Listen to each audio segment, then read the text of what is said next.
Are you ready for a taste adventure into the world's most bizarre foods? Stick around, because you're about to discover 10 of the strangest dishes you'll find anywhere. By the end, you might even be wondering, would you dare take a bite? First up is Casu Marzu, Sardinia's infamous maggot cheese. Yep, this cheese is alive. It's filled with live maggots that break down fats to create a soft, creamy texture with an earthy, bold flavor. Locals say the maggots add a kick, but here's the twist. Some even eat it with the maggot still wiggling. This cheese is banned in many places, but it's a delicacy for those brave enough to try it.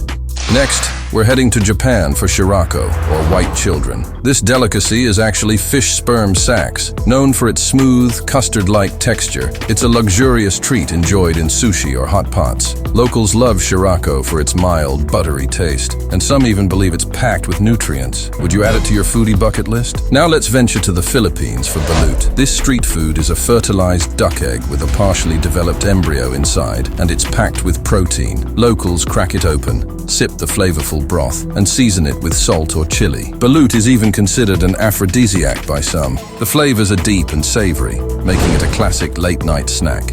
In Cambodia, fried tarantulas are a crunchy treat. This snack has historical roots. People began eating tarantulas to survive tough times during the Khmer Rouge era. Today, they're still popular. Seasoned with salt, sugar, and garlic, they taste like a mix of crab and chicken. The crispy legs and soft abdomen make each bite a new experience. Would you be brave enough to munch on a spider?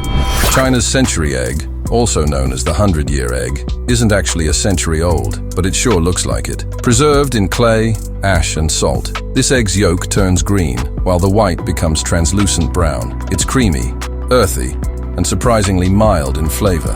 Here's a fun fact. It was once preserved in horse urine, though thankfully, modern methods are a bit more refined. Next, let's take a trip to South Korea, where things get seriously intense with a delicacy that's still moving on your plate. South Korea's Sannakji is not for the faint-hearted. It's a dish of live octopus tentacles that still wriggle on the plate. Served with sesame oil, Sannakji is chewy, briny, and an experience you won't forget. But chew carefully. Those suction cups can stick to your mouth on the way down. Let's journey to Mexico now, where an ancient delicacy awaits. In Mexico, we have Escamoles, also known as Mexican caviar. These ant larvae are harvested from agave roots and date back to Aztec times. Cooked with garlic and onions, they have a nutty, buttery flavor and are typically served in tacos. With a unique crunch, Escamoles are a high-protein delicacy that's been enjoyed for centuries. Alright, now we're off to the rolling hills of Scotland for a dish that's steeped in tradition and packed with flavor. Brace yourself for a meal that's as rugged as the Highlands themselves. Meet haggis.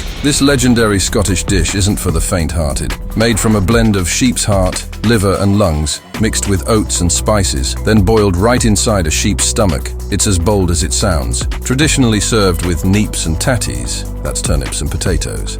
Haggis is celebrated every year on Burns Night, with poems and music honoring its history. And finally, we arrive in Canada's wilderness regions for one of the most unusual delicacies you'll find: jellied moose nose. Yes, you heard that right. Especially popular in remote parts of Yukon and Northwest Territories, this rare Canadian treat involves boiling a moose's nose, cooling it, and serving it in a jelly-like form, prepared with onions, garlic, and spices. It has a surprisingly rich flavor and a unique texture. But would you brave a taste of this North American oddity? Which of these bizarre foods would you actually try, and which would you skip? Hit the like button if you're feeling adventurous, and don't forget to subscribe for more food adventures.